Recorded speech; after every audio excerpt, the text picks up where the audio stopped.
فرمایا جس کے دل میں توحید و ایمان یقین کی دولت جم جاتی ہے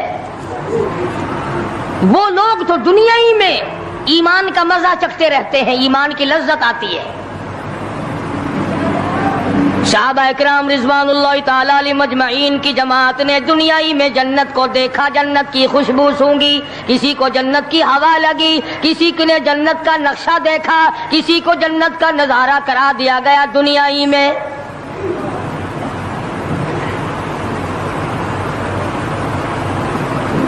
خوش نصیب تھے وہ لوگ جنہوں نے محنت سے اپنی آخرت کو بنایا، اپنی قبر کو بنایا، اپنی تمام تر زندگی میں کبھی بے فکری سے بسر نہ کی، رات کو سوچا، دن کو سوچا، صبح کو خیال کیا، شام کو خیال کیا۔ یہ ناپائیدار زندگی ہے، یہ ختم ہونے والی زندگی ہے، اس لیے مجھے دائمی زندگی کی کچھ تیاری کرنی چاہیے۔ ان لوگوں نے کمائی کی اور محمد کریم صلی اللہ تعالی علیہ وسلم کے ساتھ رہے، دنیا میں ان کو جنت کے مزے آیا کرتے تھے۔ من عمل صالحا من ذکر او انثى وهو مؤمن فلنحيينه حیاة طیبہ۔ محنت کرنی پڑتی ہے، تکلیف اٹھانی پڑتی ہے، پریشانی جھیلنی پڑتی ہے، جب جا کر کچھ کام بنتا ہے، استقامت کے ساتھ کام بنتا ہے، جہاد فی سبیل اللہ کے ساتھ کام بنتا ہے، گردنیں کٹانے سے کام بنا کرتا ہے، اپنی جانوں کا قیمہ بنوانے سے کام بنا کرتا ہے، پھونک مارنے سے نہ کبھی کام بنا اور نہ آج بن سکتا ہے۔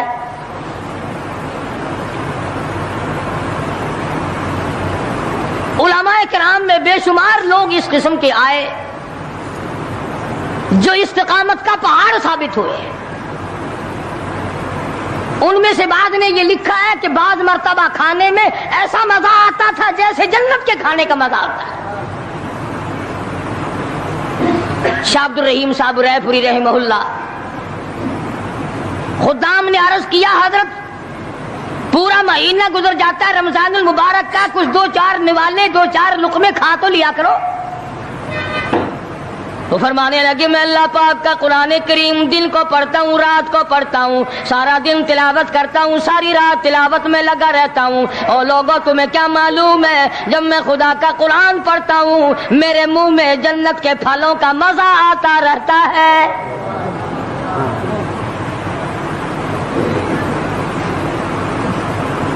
صحابی ہے مدنی کریم صلی اللہ تعالی علیہ وسلم کا، احد پہاڑ کی طرف جا رہا ہے، ایک دوسرا صحابی سامان لے کے لینے کے لیے واپس آ رہا ہے، وہ جانے والا پوچھتا ہے کدھر چلا؟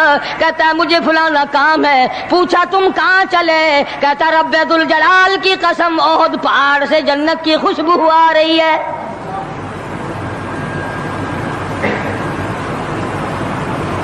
تھے یہ لوگ ارادے کے، استقامت اس قدر مضبوط تھی دنیا کی کوئی طاقت ان لوگوں کو نہیں ہلا سکی۔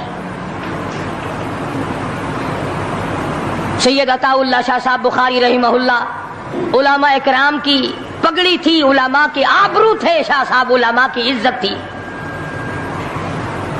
امرتسر میں جلسہ کیا شاہ صاحب نے، اطلاع ملی بہار میں لوگوں نے حسین احمد مدنی کی پگڑی اتار کر جلا دی۔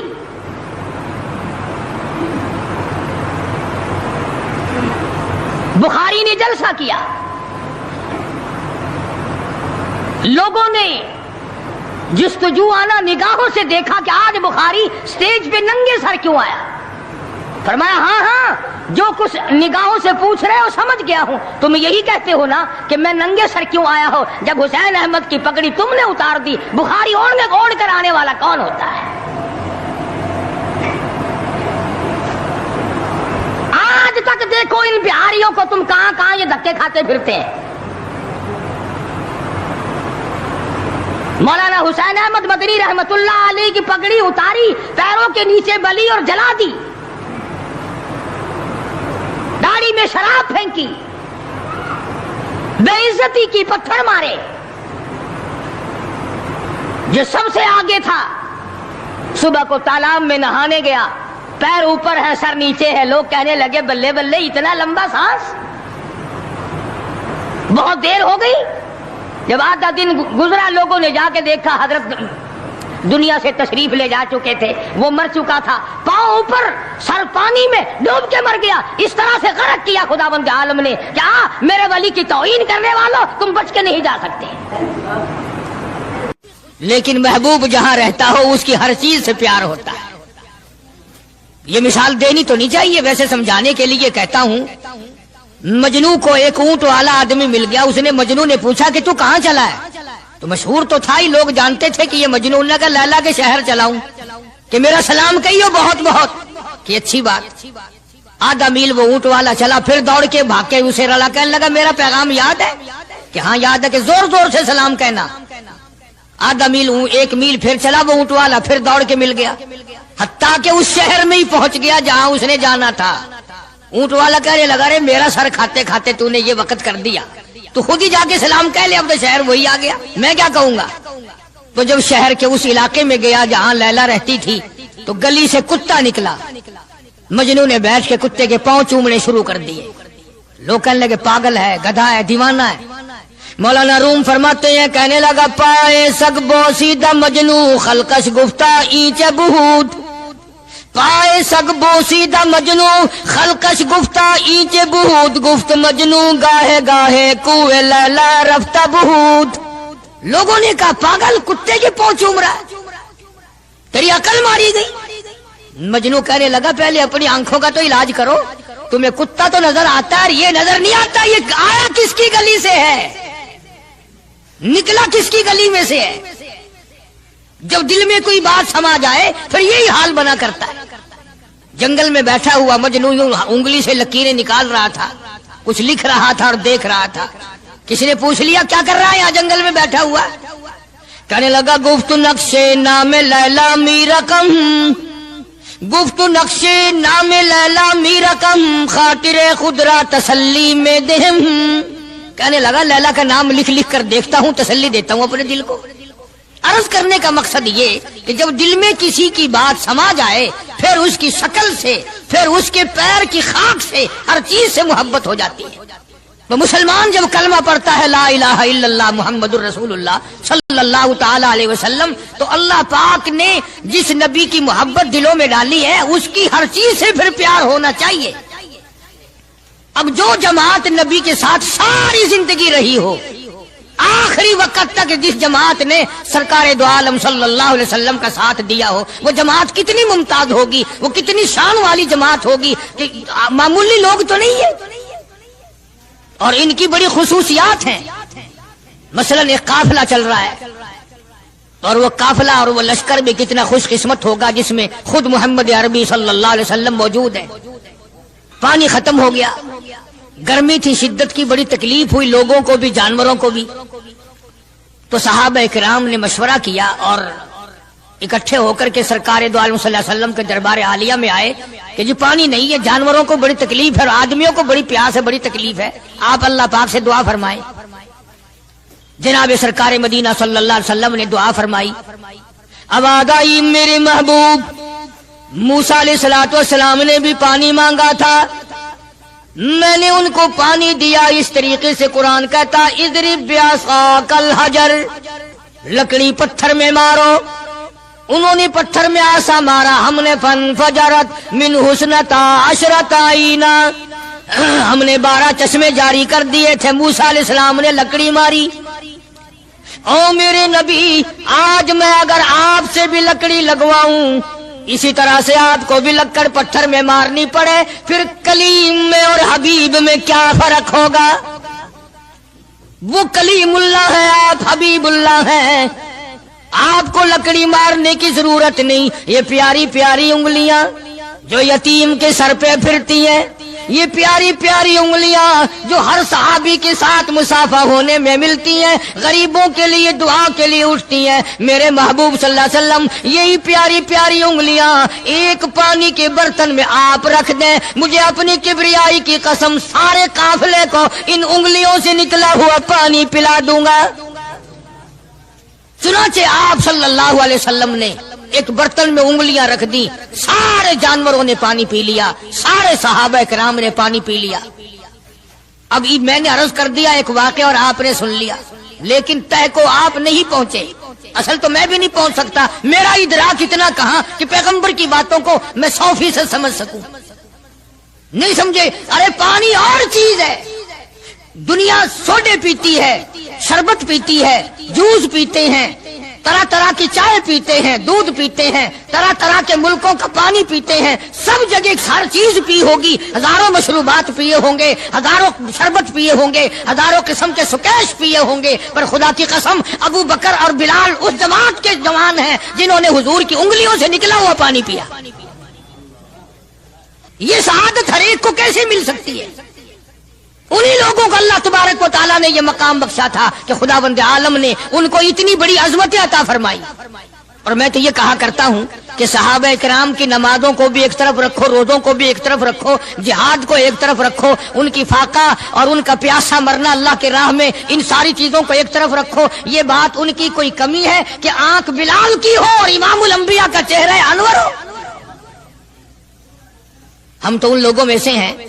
ہمارے یہاں دارالعلوم دیوبند میں خزانے میں ایک چیز محفوظ ہے، 150 سال سے، 150-200 سال سے ایک چیز موجود ہے. سال بھر میں کبھی خاص موقع پر اس کا دیدار کرایا جاتا ہے، زیارت کرائی جاتی ہے. یہ میں صفائی نہیں دے رہا، کئی لوگ کہتے ہوں گے جی دیوبندیوں کی صفائی دیتا ہے، بلکہ میں اپنا عقیدہ اور اپنے بزرگوں کا پروگرام بتاتا ہوں کہ ایسے تھے لوگ. دارالعلوم دیوبند کے خزانے میں ایک رومال ہے. وہ رومال وہ ہے جس رومال میں تقریباً 200 برس محمد عربی صلی اللہ علیہ وسلم کا استعمال کردہ پہنا ہوا جبہ مبارک لپٹا رہا.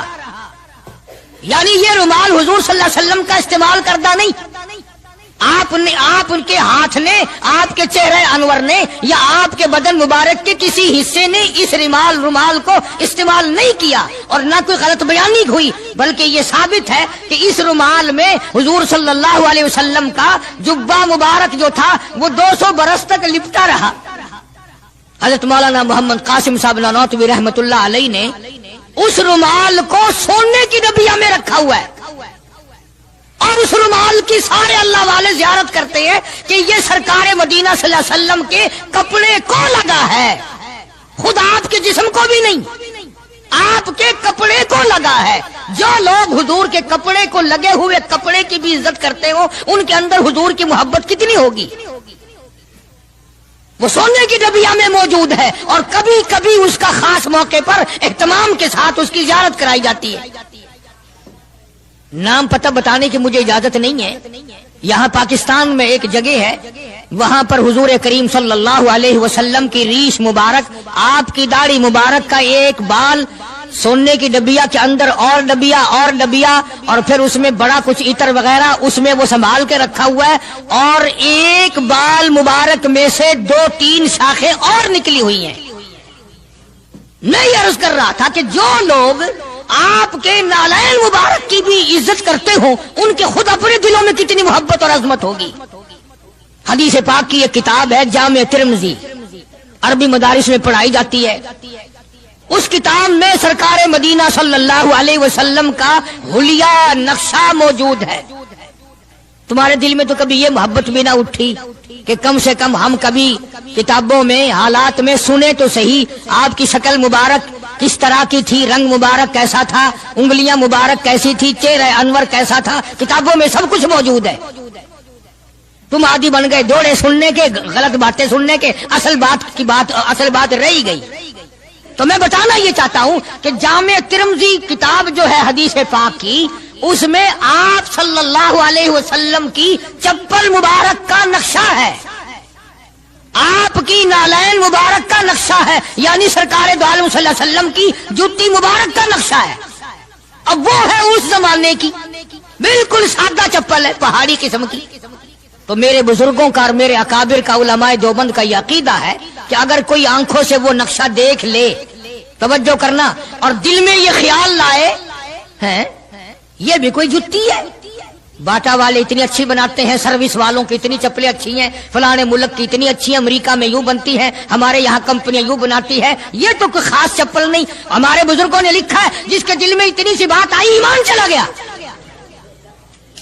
ایمان نہیں رہے گا اس لیے کہ اس ذات کی نالین مبارک کی عزت بھی فرض ہے. آئی بات سمجھ میں؟ یعنی کس قدر عظمت ہے، کس قدر محبت ہے اور کس قدر تعلق ہے محمد عربی صلی اللہ علیہ وسلم کی ذات سے ان لوگوں کو. مولانا رشید احمد صاحب گنگوہی رحمت اللہ علیہ رمضان المبارک میں مدینے پاک سے مرید کھجوریں لا کے دے دیتے تو آپ مریدین کو کھجوریں تقسیم فرماتے اور فرماتے گٹھلیاں مجھے واپس کر دو، کھجوریں کھا کر گٹھلیاں واپس دے دو. حضرت کیا کرتے؟ ان گٹھلیوں کو اکٹھا کر کے ہاون دستے میں کوٹ کر صفوف بنا کر رکھ لیتے اور رمضان شریف میں جس پانی سے روزہ افطار کرتے وہ گٹھلیوں والا صفوف اس میں ملا کر پیتے کہ یہ میرے آقا کے شہر کی گٹھلیاں ہیں. کتنی بڑی عزت ہے. اس زمانے میں بجلیاں نہیں ہوتی تھی، چراغ جلتے تھے حضور کریم صلی اللہ علیہ وسلم کے گنبد خضرا پہ جہاں ہر وقت اللہ کی رحمتیں برستی ہیں. اللہ ہر ایک کو زیارت نصیب فرمائے. 24 گھنٹے فرشتے سلام پڑھ رہے ہیں، صلات پڑھ رہے ہیں، درود پاک پڑھ رہے ہیں، چاروں طرف سے رحمت ہی رحمت برس رہی ہے. تو زیتون تیل جلتا تھا، کسی مرید نے حضرت کو لا کے وہ چراغ کا بچا ہوا تیل، ایک تو زیتون ویسے بکبکا ہوتا ہے، زیتون کا تیل کوئی ذائقے دار نہیں ہوتا، ویسے ہی بکبکا، اور پھر اس چراغ کا بچا ہوا جو جل چکا ہو اور بھی زیادہ بدبودار ہو جاتا ہے. لیکن مولانا رشید احمد گنگوہی رحمت اللہ علیہ کو جب کسی نے لا کے دیا تو حضرت نے وہ بچا ہوا چراغ کا تیل کھڑے ہو کے پیا. تو کسی نے پوچھا حضرت یہ کیوں؟ فرمایا تجھے کیا معلوم ہے یہ اس چراغ کا بچا ہوا تیل ہے جو کالی کملی والے صلی اللہ علیہ وسلم کے روضہ اقدس پہ جل رہا تھا. مولانا محمد قاسم صاحب نانوتوی رحمت اللہ علیہ کو کسی نے مدینے پاک سے رومال لا کے دیا، آپ اس کو چومنے لگے، آنکھوں سے لگانے لگے. تو کسی نے کہا حضرت کیا چوم رہے ہو؟ یہ تو اٹلی کا بنا ہوا رومال ہے، مدینے میں رومال تھوڑے ہی بنتے ہیں، یہ تو اٹلی کا فلاں ملک کا بنا ہوا، جرمن کا بنا ہوا رومال ہے، آپ چوم رہے ہیں اس کو؟ یہ مدینے میں تھوڑی فیکٹری کو رومالوں کی کارخانہ ہے. فرمایا نہیں ٹھیک ہے مجھے بھی پتا ہے بنایا جرمن والوں نے ہے، بنا اٹلی میں ہے، لیکن یہ بات تو دیکھ میں تو اس لیے چوم رہا ہوں کہ مدینے کی ہوا اس کو لگی ہے، مدینہ منورہ کی اس کو ہوا لگ گئی ہے، اس لیے میں محبت میں چوم رہا ہوں. عرض کرنے کا مقصد یہ کہ ان لوگوں کے دلوں میں پیار ہوتا ہے تو پیار کے اظہار کے طریقے ہوتے ہیں، محبت کبھی نہیں چھپی رہا کرتی. مولانا محمد قاسم صاحب نانوتوی رحمت اللہ علیہ جب مدینے پاک پہنچے کئی میل ادھر کو جوتا اتار دیا، رات کا وقت تھا، پیر زخمی ہو رہے ہیں، سواری خالی چل رہی ہے. کسی نے عرض کیا حضرت سواری پہ سوار ہو جاؤ، پاؤں زخمی ہو رہے ہیں. فرمایا مدینہ میرے آقا کا شہر ہے، سواری پہ چڑھ کر داخل ہوتے ہوئے مدینے پاک میں شرم آتی ہے، مدینے جیسے شہر میں سواری پہ چڑھ کر داخل ہوں. چنانچہ جتنے دنوں مدینے پاک میں رہے جوتا نہیں استعمال کیا، جوتا نہیں پہنا مدینے پاک میں رہتے ہوئے مولانا محمد قاسم نانوتوی رحمت اللہ علیہ نے. تو شاگردوں نے پوچھا حضرت پتھریلا علاقہ ہے، ٹھوکریں لگتی ہیں، آپ ایسا نہ کریں. فرمایا بھائی ڈر لگتا ہے کہیں میرا جوتے والا پیر اس جگہ پر نہ کہ پڑ جائے جہاں میرے آقا حضرت محمد الرسول اللہ صلی اللہ تعالی علیہ وسلم کے قدم مبارک لگا. اتنی عظمت، اتنا پیار، اتنا ادب. امام مالک رحمت اللہ علیہ نے ساری عمر مدینے پاک میں گزاری، لیکن میں ذمہ داری سے کہتا ہوں 3 میل کے اندر اندر امام مالک نے کبھی پیشاب پخانہ نہیں کیا. مدینہ شہر میں امام مالک نے کبھی پیشاب پخانہ نہیں کیا. فرماتے تھے میرے آقا کا شہر ہے مجھے شرم آتی ہے. اس کا نام عظمت ہے، اس کا نام محبت ہے. 2 غزلیں گا لینا یا 2-4 شعر پڑھ لینا اور نہ نماز پڑھنا، نہ روزے رکھنا، نہ قرآن کی تلاوت کرنا، نہ درود شریف کا ورد کرنا اور نہ صحابہ کرام کا ذکر خیر کرنا، یہ محبت کا معیار تمہیں بتایا کس نے؟ تمہیں شکلوں سے پتہ نہیں چلتا کہ یہ حضور کریم صلی اللہ علیہ وسلم کا محبت کرنے والا یا نہیں کرنے والا؟ کیسے محبت کا معیار اپنا سکتے ہیں وہ لوگ، چرس پینے والے، فیم کھانے والے، بھنگ پینے والے، کتوں سے ہر وقت کھیلنے والے، وہ کبھی آقا دو عالم صلی اللہ علیہ وسلم کے خادم ہو ہی نہیں سکتے. مولانا محمد قاسم صاحب نانوتوی رحمت اللہ علیہ صحابہ صفہ کے چبوترے تک جاتے ہیں، سلام کے لیے جاتے ہیں، لیکن صحابہ کرام صفہ رضی اللہ تعالیٰ عنہ مجمعین کے چبوترے کے قریب سے رو کر واپس آ جاتے ہیں. شاگردوں نے پوچھا حضرت آگے کیوں نہیں تشریف لے جاتے ہیں؟ فرمایا بھائی گھبراہٹ ہوتی ہے، شہنشاہ کا دربار ہے، شہنشاہ کائنات کا دربار دربار ہے، مجھے ڈر لگتا ہے آگے جاتے ہوئے، شرم آتی ہے۔ کئی دنوں کے بعد ماجہ شریف تک گئے، جالیوں کے قریب تک گئے اور وہاں جا کر کے سلام عرض کیا تو مولانا محمد قاسم صاحب نانوتوی رحمت اللہ علیہ ہنستے ہوئے واپس تشریف لائے۔ کسی نے پوچھ لیا اللہ والے کئی دنوں سے تو دیکھا روتے ہوئے واپس آیا کرتے تھے، آج مسکراتے ہوئے آئے ہو؟ فرمایا الحمدللہ کام بن گیا، کام بن گیا۔ اس کسی نے پوچھ لیا کیا کام بن گیا؟ فرمانے لگے تمہیں کیا معلوم ہے میرے آقا کا مجھ پہ اتنا کرم تھا،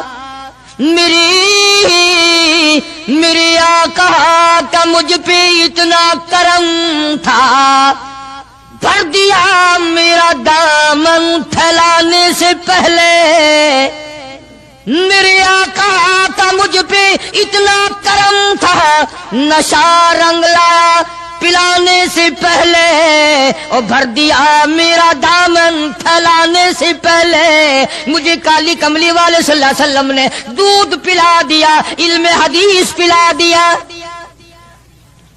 عجب انداز کے لوگ ہیں، عشق ان جیسا۔ باہر تشریف لائے، نعتیہ کلام تو دیکھو، عشق کے بغیر ایسا کون کہہ سکتا ہے؟ یوں فرماتے ہیں جیوں تو سگانے، جیوں تو سگانے حرم کے ساتھ پھروں، او میری مولا بقایا زندگی اگر میری ہے، میرا مدینے کے کتوں میں شمار کر دے، میں بڑا راضی۔ جیوں تو سگانے حرم کے ساتھ پھروں، اور مروں تو کھائے مجھ کو مدینہ کے مرغ مار، میں